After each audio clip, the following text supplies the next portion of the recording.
They do have really cool things now, technology-wise. You know, like a warmer for the baby wipes. Yeah, we're gonna have cold wipes, but I like the bottle warmer idea because it's just safer. Yeah. You know, sorry, baby, you're gonna get cold wipes on your bottom. I don't really. I mean, wipe warmer. The diaper genie was the big thing that Lauren and Sean had.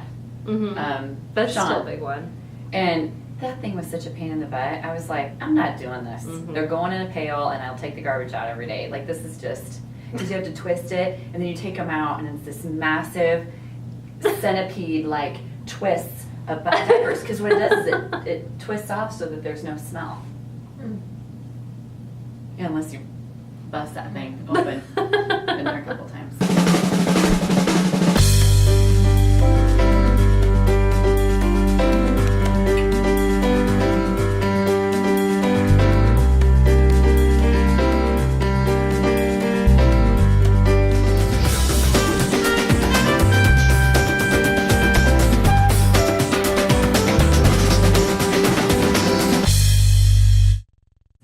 I just read a new book, just finished it, by Jenny Lawson called Let's Pretend This Never Happened. It is hilarious. It's a New York Times bestseller. She's known as the bloggess.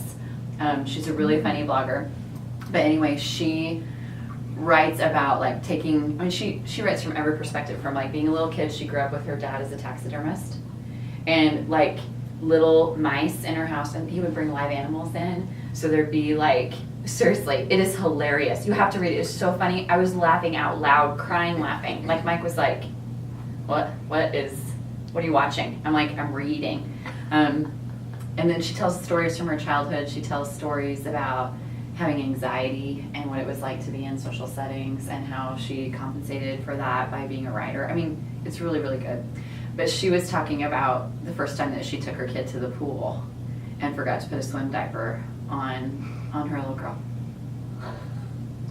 It is hilarious. Or when their dog died and they buried the dog in the backyard, and they lived in Texas and she thought she'd buried it and the vultures came. It is, you guys, it is so fun. It's real life with the most hilarious. She takes a whole bunch of X-Lax because she thought she was doing a colon cleanse, and she's like, I don't really need this cleanse thing, so I'll just do a whole bunch of X-Lax. The story about how, I mean, you cannot take 9 bars of X-Lax and not have that eventually kick in. And now she was trying. It's one of the best reads I've had in a long time. Because it's fun. It's good. I'm gonna get that audiobook. Yes, it would be perfect, because she's just hilarious. What are you reading these days? What am I reading these days? I'm reading Dietrich Bonhoeffer's biography. Yes. So we talked about this. Yes, still. It is 700 pages. I'm sorry I haven't finished it in 2 days like I normally finish my books. Viktor Frankl's Man's Quest for Meaning. Yep. It has, like when I mentioned about Ann Taylor Loft, you're like the third person who is... Seventh person. Yeah. That has told you to go Loft? Yeah. This is from Loft. It's beautiful. She's the 7th person in 3 days that has talked about the beauty that they're wearing and how they got it from Ann Taylor Loft, and everything's 50% off. Certain days, but they go through stages. I hope no one from Loft is watching. They go through stages on having great things, and then they go through stages of having the same stuff that, like, I bought that sweater 5 years ago, you probably should update. But this I really like. So the way that people have, that's shown up, synchronicity, Ann Taylor Loft. Yeah. I have had mention of Viktor Frankl's book at least that many times. So I'm like, okay, I've got to get it and I need to read it. There's a story, the way that I first heard about it was when I was listening to the webinar on purpose. National Mentoring Partnership puts out some really good webinars, and I was listening to that webinar, and they were talking about, the 2 circles, like, here's what you do well, here's what you love to do, and in the middle, that's your purpose. That's what you're created to do. So they feature a video in this toolkit from Jimmy Fallon. When Jimmy Fallon fell and he had there's a terminology for it, that his ring got caught. And it and he fell on a rug, and I mean, Jimmy Fallon being Jimmy Fallon was a pretty funny story. But he was, I mean, he had to go through like a couple surgeries. And he said while he was in the hospital, he read that book. And he said, this is my purpose. I'm here to make people laugh. I'm here to entertain people. I know my purpose. Wow. And I thought, oh, that's so good. And then it came up a bunch of different times. Someone else said that they were reading it, and I'm like, there it is, my message to read. So it'll probably take me that long to read that book. It's too serious.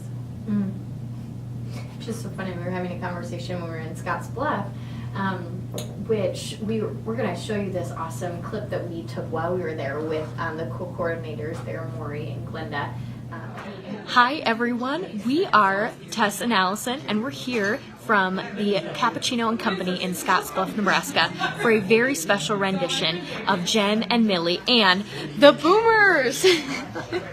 We are here to introduce some of our favorite strengths champions within Teammates, Glenda Eller and Maury Dynas, here in the Scotts Bluff Teammates chapter.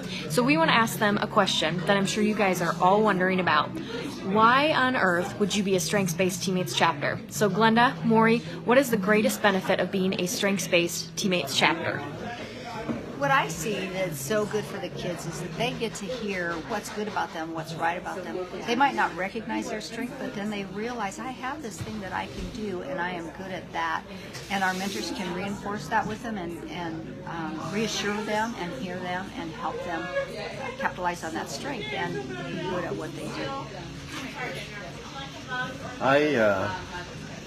We've been a strengths-based chapter since the program kind of beginning of time. Yeah. When I look at this sitting together, one of us should have a pitchfork, you know. But we are both boomers, and I guess to answer the question about why would you want to be a strengths chapter, my question is back to the person asking would be, why wouldn't you want to be a strengths-based chapter? Because the students, the mentees, or all of us need affirmation of what's good about us and what's right about us. And when we know that, and people can recognize that in us, we are not only affirmed, but it gives us a sense of hope. And I think just like the strengths information shares, it helps with engagement in your schoolwork, in your life. You're engaged with yourself. And so it's been a tremendous gift to our chapter to be able to use the strengths approach to making the match as deep and as growing as it can be and strong as it can be. While we were there, we were talking about what we were reading. And you were talking about this book that you were reading that was making you laugh so much, and how it's kind of been a break from the rest of your books. So then you asked me, and so I love this. So then you asked me what I was reading, and my break from my normal books is something like Dietrich Bonhoeffer's biography that is 700 pages. And just how even in that simple conversation we could strengths about each other. Yes, Yeah. it was. And, So cool. and also the people around us were able to strengths spot. But I think what's so important is we simplify this. We just came from a strength session in Millard, and it's not complicated to do strengths. It's just simply in conversation. We talk about a joy and we talk about a challenge, and then I know it makes people uncomfortable sometimes, but I really push them to strength spot, to look out and say, what strength do I see in you? And we had a group that were, there was some analytical and deliberative and intellection, and I need practice in stopping and pausing and allowing people to think before they respond. Because when it gets quiet, I think I have to fill it up with a bunch of words because it makes me so uncomfortable. And I thank you for calling. Thank you for being proud of me. She opened it up for people to strength spot the other mentors in the room in their joys and challenges of mentoring, and there was audible silence. Like, you let it go that long, and I was like, man, you are growing, Allie. I'm so proud of you. Well, my word of the year is present, and I've been trying to focus more on pausing, and I don't always have to respond. But also, when I respond, I want it to be meaningful. And I think my communication. I know that a lot of people have probably heard this, the life lesson about how most people speak you don't listen, you listen to how you're going to then next respond. And I've been trying to be a better listener and truly listen to nonverbals, what people's eyes are telling me when they're speaking. When you see joy in people's faces, it should be something we pause and look at, and be able to just kind of see that. That's good. Yeah. So I practiced it today, and I didn't die. You didn't die. I'm so proud of you. Thank you. Mm-hmm. So I want to give a couple shout outs. We're going to do some shout outs today. And I think shout outs can be one of our new things that we do every Love time. it. Love it. I would first like to shout out this amazing mug that was sent to me at the teammates office and became a mystery. And I was even quoted on the phrase board, because this was my statement. I would rather, how did I say it? I don't like to read mysteries. I like to be a part of real life Yes. mysteries. I don't like to read mysteries. I like to be part of real life mysteries. mysteries. And this beautiful mug that honors Haight Ashbury, which was the beginning of an amazing music revolution, San Francisco. If you don't know about it, it's a great thing to look up. But this appears at the teammates office, just in this box, and I was like, "Did you do this?" It's not labeled. It's not. Right. I'm like, nothing. "Did you do this? Did you do?" I kept thinking, "Who did this?" I even put a little Facebook post out saying, "Whoever gave me a birthday surprise should know that I love surprises, but I also love mysteries." And then I found out that Bob Art, who knows me very, very well, sent me this awesome mug for my birthday. And so, Bob, you did three things. You honored my love of mystery, I think maybe unintentionally, and you honored my love of surprises, and you honored my love of music, and my mug choice. Yeah. My good choice of mug mugs. I like to have About places. Places. And Tess has a mug too. I do have a cool new mug. It's an Ember mug. This is not a paid advertisement. It should be. It should be though. It's my mom got it for me for my birthday, or my parents did. As we talked in the last Christmas episode, it feels like it's been forever. It's been like a month. Yeah. Since we last have had a Jenna Millie conversation, but in the last one we talked about how the difference in gift giving, how I've always known what I'm gonna get. For Christmas, for my birthday, everything. Just because my mom leads with discipline, leads with achiever, wants to make sure that she honors me by getting me what I want, something I wouldn't buy for myself. So I love coffee, I love tea, I always love to have something in my hand. And so I saw this came out in a Time magazine news article about the best gifts of 2017.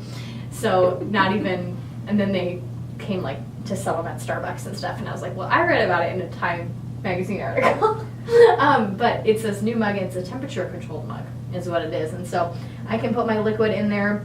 As you can see, it kind of is blinking a little bit of a light. I don't know if you can see that. And so I put it on this little dock, and it's like a coaster, like a little tea coaster. And I put it on there, and it has like these magnetic strips on the bottom, so it charges it. And then I have an app on my phone, and I set it to what temperature I want it to be at. So, for instance, what just happened, we just blew a fuse in the tea in the office here. Because I was heating up water for our tea, and Allie didn't know that, and she put her mug in the microwave to heat up water for her tea. Well, she didn't know that, I told her. But anyway, so the fuse blew, and the water wasn't boiling yet. Well, I put it in my mug and asked it to get up to that temperature, and now I have hot tea. So it stays at whatever temperature I set it to until it dies, so I can get like a couple hours out of it. So, okay, I want to think about this. If you came to the office, well, there's really no way to do that with coffee. But you could basically, well, you could leave and forget that your Ember was left on, and you can do it with your phone, your watch. And then it notifies me. So just 8 minutes ago, I got a notification that my perfect temperature of 138 degrees has been reached. Enjoy. So it kind of reminds me of when we came back from Scotts Bluff and we came around the corner, because I drove and Tess left her car at my house, and we came around the corner, and I'm like, oh, that was so nice. My husband started your car. I was like, did Mike start your car for you? And she was like, no, I started my car a long time ago. From your From my app on my phone, yeah. So I need to get with it. I mean, honestly, like there are things that could make my life easier, kind of like, I was gonna say baby, baby wet wipe warm. That was would our work. No, I guess it would. I mean, maybe, yeah, but I think like so not aware of the technology that could make my life better. So I'm going to put this out to the group. Let's do a question. What recent technological advancement has been such a benefit in your life, whether it's in your time management, whether it's in your, what new, piece of advancement in the technological world has made your life better? I'm looking for, I want to be able to drive and use my time better. So I can't do books on tape unless it's at, Tess got me hooked on A podcast. a podcast called Criminal. Criminal. And I was like this while I was driving because it's really good storytelling. But most of the time I can't do books on tape because I just kind of I'm too driven by my achiever, which is number 6 for me, to not want to accomplish something in drive time. So what I would like to have is I'd like to have a headset system that I can voice everything that I need. I can say, I'm sending an email to Hannah and I want to say, Hannah, hey, here's an idea for Growth Mindset Monday, and I'm going to send an email to Tess, and I want it to be completely hands-free. So it's gonna be like the next version of Alexa for you, basically. Yes, but in a headset while I'm driving. I would like you to start that load of laundry and also transfer it to the dryer. Things that I could do because, what a waste drive time sometimes is. At the same time, I need the think time. But I want just a little bit of technology that can help me. The other thing I learned about at National Mentoring Summit is iPoll. Do you guys know about iPoll? Yeah, like a yeah. system. Yeah. So we did that in one of our sessions. Yeah. We are totally going to do that. We are totally going to do that. It's going to push my technological gifts and talents, Love which it. are not much. You are able to, in the middle of your session, say how many people have utilized strengths, and Take a poll. and you take a poll. Yep. It We took- did that in like high school classes. It took me, so the sessions in DC were 90 minutes. It took me the first 15 minutes how to figure it out. Because I was actually texting the message. Oh no. So, and I didn't get that the number, you had to do the number first, and then you put like Hannah 514 in the text message. So I was putting Hannah 154 in the numbers. Yeah. It didn't work out. I know. But anyway, once we did, I was like, this is awesome. Yeah, it's great. So at some time down the road, we could do a live Jen and Millie, like Jim Collison level live, and we could have an eye poll. How many of you, or tell us what your technological advancement joy is, and we'd be able to just then talk about it. I love it. So that is awesome. Yeah, it's really neat. Lauren would I love like one of it. those. I like it. And they do make them as travel mugs too. So you could get them as a travel mug, not just a open mug. So not just warmth, it's also cooling if you so want to. cooling. Yep. My sister-in-law got me a, I don't know exactly what it's called, but it keeps an entire bottle of wine in it. It's, it starts, I think, with an iron E, and it's set to 25-degree temp for wine. Love it. Thanks, Crystal. That was my favorite birthday gift. Besides the mug, it was my favorite birthday gift. That's your technological thing that you wanted. Yeah, there it is. There it is. That's my There you advancement. go. Your I can advancement. keep wine in an entire travel mug. So if you see me with it, it has water, I promise. The other thing I want to make sure that we do, so shout out to Bob and to Tessa's mom. That is pretty cool. She's pretty great. That is, and you love it. Mm-hmm. That's I use it a lot. great gift giving. Mhm. Because you love it. I also specifically requested it and gave her the link to purchase it because that's my mother, everybody. I think that's awesome. I also want to give a shout out to, I had a great strength session, plural, in Burwell, and I found out that there are quite a few people in Burwell that are watching Jen and Millie. And they made reference to it, and I kind of was like, oh, we must be talking about something like what we do. And then I was realizing they were talking about Jen and What we Millie. do. And I was like, oh, you watch? I think the surprise and shock was just like, this is awesome, you watch. So thank you. Shout out to the Burwell Mentors. And they have one of the coolest coffee shops, you would love it, called The Hub. And they also have a coffee roaster in town Oh, is it good. Really, really, really good. And now I'm blanking on the name and I should have wrote it down. I should have brought in the coffee beans. Fantastic. I'll think of it by the time we're done. It is really, really good. I'm going to order all their stuff online. Tess, it's like the best roasted beans, fresh, that I've had maybe ever. Ever had. From any state, any location. That's saying something. It's really good. Not hyperbole. And in Burwell. So shout out to Burwell for all the awesome things Love that you it. have there. Love it. And then I think what we wanted to be sure that we talked about today is Tanya Harding. Oh, yeah. I don't know who Tanya Harding is. Allison. Do you know him? I was a figure skater. Okay, so I've like heard the name. So like she's like all in the news now, and apparently there's a movie about It's her amazing. and like I, I Tanya. do. I Tanya, but I didn't know anything about all this other stuff with the beating and her boyfriend, and I was like, oh, I know the name Tanya Harding. I think she was a like Olympic figure skater, and that is the extent of my knowledge. Okay, but let's pause for a second because when did this incident happen? It was 94. 94. I was born in 1994. Oh gosh, sometimes you say it still, and That is my, so I was not able to speak or walk or while this was going on. or It's taking like the news. taking the news, you know? I could relate there. I was 3. So I just, Okay, so when was OJ? that was 94 to 96, right? I don't remember. And that I either. know about him now only because of the People versus OJ Simpson on Netflix. You watched it.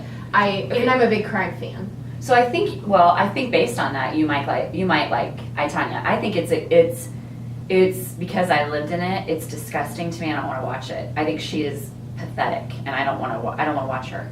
What she did is, and it doesn't appear to me like she's grown out of that mentality. So I don't want to watch it. Like it's disturbing to me. Where I think you might like it because it's the story of this horrific crime that happened to Nancy Kerrigan, and the plot of it. I mean, the plot of it. So that when Tess texts me, you rarely text me, but when you do, it's like really poignant, important things. Like, I need to let you know this. She sends me a text. I did not know who Tanya Harding was, and I was just like, it's like a Bob Seger moment again. But Like encryption, what does that mean? A real life mystery for me to solve. I love being part of Real Life Mysteries. But what I was thinking was, okay, we should talk about it. And we should also talk about it because I make references to things that you don't get and you don't tell me. So we were at QLI, which was awesome. We had a fantastic staff meeting there. And coming up on February 8th, 10th, is Dancing with the Stars. Omaha. And Des Moines is going to be dancing, and Tony Veland is going to be dancing, and also Nash, who is a mentor at QLI. So while the staff went on a tour, I had a couple tours at QLI, so I was also waiting for Dan Kincaid, who's our speaker on well-being. I just happened to be kind of hanging out, and Nash came in, and so I got to chat with him, and he is awesome. I think he leads with competition as well. And he was asking about how Des Moines was doing, and I said, well, you know, Des Moines had an injury and that kind of thing, and he was like, oh, really? And I said, oh, hey, I'm watching you. There's not going to be any Tanya Harding going on here. And I said that, and you had no idea what I was talking about. I was not in that conversation. Yeah, you were there. Like I said it when the staff came back. Oh, I the said, staff. this is not going to be like a Tanya Harding situation. And I realized that I don't even know how many people didn't know what I meant. I meant, I'm watching you, Nash. You are not going to cut Des Moines down so that you win, like Nancy Kerrigan, Tanya Harding. And when she said it, I was like, or when you texted that to me, I thought, there are probably 90% of the jokes that I make that you, out of just kindness, laugh at. Probably, yeah. Thank Because I you. have a little bit of empathy. It's number 9. Thank you for it's that. kind of there. Thank you for that. Because now I know you get it. You said there was one You can't joke. get it. No, I can't. I didn't, it wasn't a 'Cause lie. she was- But there was one joke about someone from an actor in Dukes of Hazzard, Roscoe P. Coltrane. Roscoe P. Coltrane, and I didn't even know that was like a person. And she says like Roscoe P. Coltrane, like I know what that is. That's the other one I can Jay do. Wright, I hope you're watching this. Jay Wright, who's awesome at Twitter, tweeted at me on my birthday about millennials. If you were on Twitter, you could see it, but it's pretty funny. It was hilarious. But Roscoe P. Coltrane was a hilarious police officer on the Dukes of Hazzard. Have you? Well, let's not even talk about Dukes of Hazzard. He's a staple of the '80s, which of course you weren't. Wasn't around for. 1994. So I'm gonna. But what I need to think about is, and this was something that I've pondered a little bit more in the last couple of weeks with work, is sometimes I make assumptions that people know. You know, I make assumptions that if a mentor's gone through mentor training, they know all of our policies, where sometimes they need lots of reminders because people forget things, or sometimes you've been mentoring for a while and you just kind of lose sight of that. And so I feel like sometimes I'm repeating myself, but at the same time I shouldn't be assuming that people know. And I should pause to say, Tess, do you know what that is? So are you familiar with Haight-Ashbury? No, I'm just going to encourage you to look it up. I know what you have. And there's a picture of me somewhere standing on the corner of, it's Haight and Ashbury Streets. Oh, Haight-Ashbury. that's nice. Standing on the corner, because that was one of my favorite parts of visiting that part of California. It was pretty awesome, San Francisco. So Burwell shout out, Bob shout out, Glenda, Maury, the video, Tanya Harding. Yeah.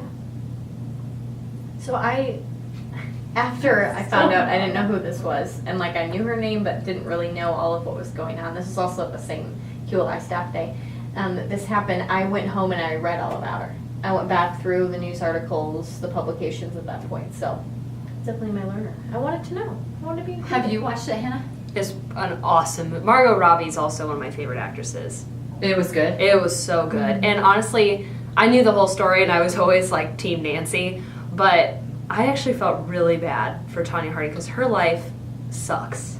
Like her home life was not really? good. She had a tough home life and it just hurt you right here. Well, Hannah, that was good for me to hear that. Yeah. So I highly recommend watching it. You didn't know that she grew up like in a really tough. No, I did Well, I not. read Her all about mom, that her one. mom like Sorry. threw a knife at her Yeah. and stabbed her in the arm. Like physically abused her.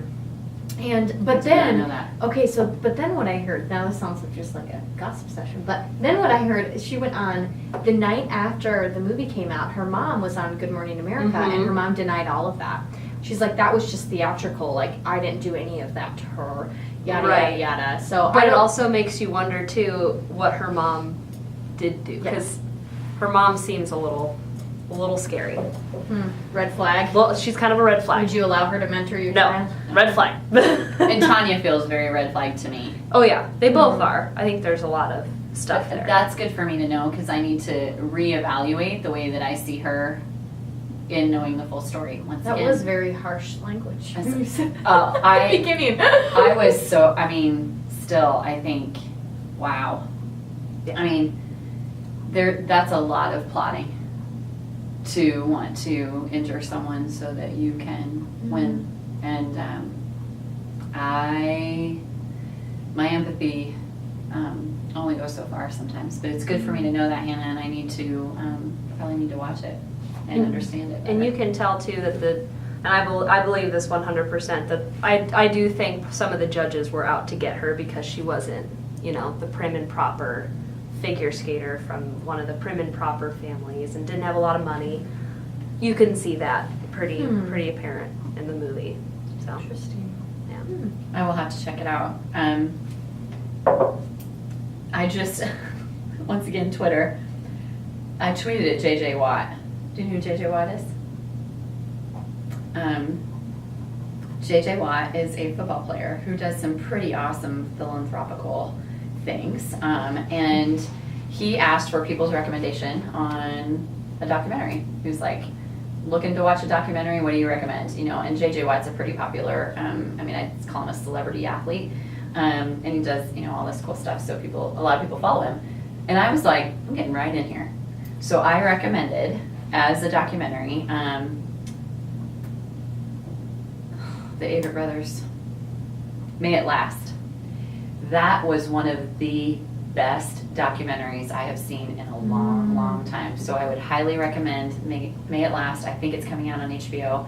It was shown in theaters one night only earlier last year, and I went, and it was awesome, and I became an even bigger fan of the Avett Brothers. So I, Tanya, and it's a documentary, right? Or No, is it's it a more of a no, it's- series? It's definitely a movie. It's a movie film. based on real life. Yeah. Well, from people's perspectives. Mockumentary. A little bit. Okay. And then May It Last is all true. Super good. Yeah. So we did want to have one strengths discussion, again, for you to think about as you think about the greatest technology joy you've had. I loved how you phrased that. And that was your favorite song and why? Yeah. Did you So- think of one? I'm going to ask you first. What's your favorite song and why? My favorite song of all time is Tiny Dancer by Elton John. If you watch the Grammys, imagine Allison just being, please, please, please. I do not want Miley Cyrus to ruin this for the rest of my life. And she didn't. She didn't. Thank you, Miley. That's always been my favorite Shout song. out to Miley Cyrus. Thanks, Miley Cyrus. She did very, very well with it. Elton John is beginning his farewell tour, which is going to be like 3 years of farewell, but there was a really awesome interview about how he's decided to now put family first. But I've always loved Elton John as a singer. I think Tiny Dancer is just a beautiful storytelling song. I've always loved it. But then my favorite movie, Almost Famous, it's featured in that movie, so that like elevated to my favorite song of all time. So that's my favorite song of all time, ever. Okay, I did not know that, and I have a confession about this song. For the longest time, I thought it was Tony Danza, Yeah. not Tiny. I found out Most later. people do. It also Tiny is Dancer. lay me down in sheets of linen. You've had a busy day today.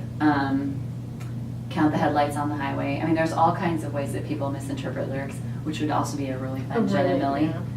As to the lyrics that you've misunderstood throughout your life. I have a bunch that, I mean, thankfully nobody ever asked me to sing karaoke, but if I did, I would have been like, That's not the completely- worst. Right. So, Tiny Dancer has always been my I mean, I have many, many, many favorite songs, but that's Yeah. that's You're ultimate. How about you? I had a really hard time with this because it's hard to pick just one. It's even hard to pick my favorite artist, like my favorite band. I have a genre that I love, but if I had to narrow it down to one within my favorite genre, so I think probably one of my favorite ever songs is Let It Be by the Beatles. I love the Beatles. I'm working on getting the entire original vinyl LPs that I'm working on. I only have like 5 right now, and they have like 20 original release albums, and so I'm working on it. It's like a lifetime achievement goal. Note this, Dan Kincaid. Dan Kincaid, you should know this. Dan has an awesome vinyl collection. Oh, so good. I had no idea. Yeah. I love the Beatles. I went through a huge phase where I only listened to the Beatles. And then I went through a huge phase where I only listened to The Cure. and then I finally found it's a very different time periods too. But then I eventually found like my rhythm of music. But like one song that I can always listen to and always like really moves me is Slow Your Breath Down by Future Forestry.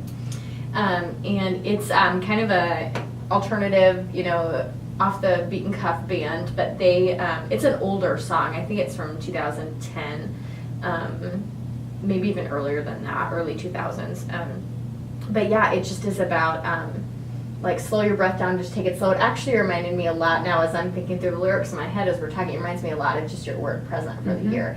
It's just about like taking and moving from heartbreak or from loss or whatever it is, and you're going to learn to love again. You're going to learn to trust again. Just slow down, Be in it. Yeah. Yeah. So, it's a good So, is Let It Be your favorite Beatles song? I have a really, really hard time picking a favorite one. That probably would be if I had to choose. But I love their evolution of style over time. And so I love, Sgt. Pepper's Lonely Heart Club. Yeah. I love, I'm the Walrus, some of the really eclectic, interesting things. One of my favorite movie for a long time was Across the Universe, which is a musical that's all Beatles songs. And so, but that one is one that is just so good. When did you go through a Beatles stage? How old were you? It was would have been 14 to 16. I was 14. And that was probably about the time that I went through it's continued forever, my Stone stage. Was right about that. And a lot of times if you get into musical conversations, people will say, are you a Beatles person or are you a Stones person? And I'm Stones all the way, and you're clearly Beatles all the way. So I think it's interesting that we both were at that time of our life where we were learning about music and we were really coming into an understanding of what we liked and what we didn't. Yeah. Because a lot of times when we talk about strengths with mentors, it's simple conversations like this that can help you to spot them, but help you to be, think about a 14-year-old and really where they're trying to fit in, but also where they might be completely awesomely different. Like if I would have been talking to a 14-year-old Tess and you had been like, I love this Beatles song, I love that Beatles song, because what year was that you were 14? When I was 14, I would have been a freshman in high school, right? What when I year? was 14, Yeah. so 2009. Okay, seriously. 2008, 2009. So let's string spot here. Context, for sure. Definitely your learner and your individualization. Yeah. Do you love the cover where they're walking across the crosswalk? Yeah, Because that's it's not kind of my what your little favorite. individualization people look like. It's not my favorite album of theirs, but it has great stuff on it. When I lived in Branson for a summer, did like an internship at a camp there, like a discipleship program, and we worked for the industry that oversees Silverado City and Whitewater, and so we got admission to every show. And if you've ever been to Branson, it's like cheesiest shows. I apologize if people really love Branson, but it's It's really on my hard list, stuff. actually. But they had it was called Yellow Submarine, and it was a group that impersonated the Beatles and just played their stuff, and they would play a song or play a set list, and then they'd project onto screens like photos of them and the fangirls, and when they would travel and tour, and then they'd play like the next set, and they went through them historically, like from the beginning, and showed their progression musically, showed their progression as individuals, how they originally had a different drummer, and all this kind of stuff. And so, we got admission free, so I think I went once a week for the entire summer. Awesome. I think I saw that show like 10 times through while I was living there, because I just loved the music, and I loved more than that hearing the stories and seeing the evolution. And they just grew up together, and they helped a lot of our world become what it is. They really brought the idea of touring, the idea of going to a concert, things that like now I just am like, well, that's just a part of the music scene, but it was a lot of because of their revolution. Yes. So, Did you see Paul McCartney when he came to town? no, You need to. I know. You need to. I know. Live music I know. promoters that we are. So I want to string spot you a little bit too. I think that Tiny Dancer. Tiny Dancer. I don't know that song well enough to really string spot you a whole lot, but I just think I just can't help but thinking of your input every time you talk about music, because you have such a wealth of knowledge about it, but you're constantly like open to, okay, what else is there? Okay, Miley Cyrus rendition, all of these new things to even learn more and understand more about the artist or about the song or about whatever it might be. So I see that for sure. I even heard my communication when I was saying that song is a story. Oh yeah. I love lyrics first and foremost. And how you could just spout out lyrics. Oh yeah, Just that like one's that. really easy. That one's really I easy. had to sing it in my head in order to get the lyrics. get the lyrics out. Oh yeah. So over Christmas break, while we were traveling from Beatrice home, we were driving in the car, and Mike said to the boys, one of the things that I couldn't believe about Allison when I first met her is like she has this ridiculous music knowledge. She's like, it's like on the radio, 3 seconds, and she knows the song. And I said, yeah, I don't have a lot of amazing like talents, but that's one of them. So he's like, watch.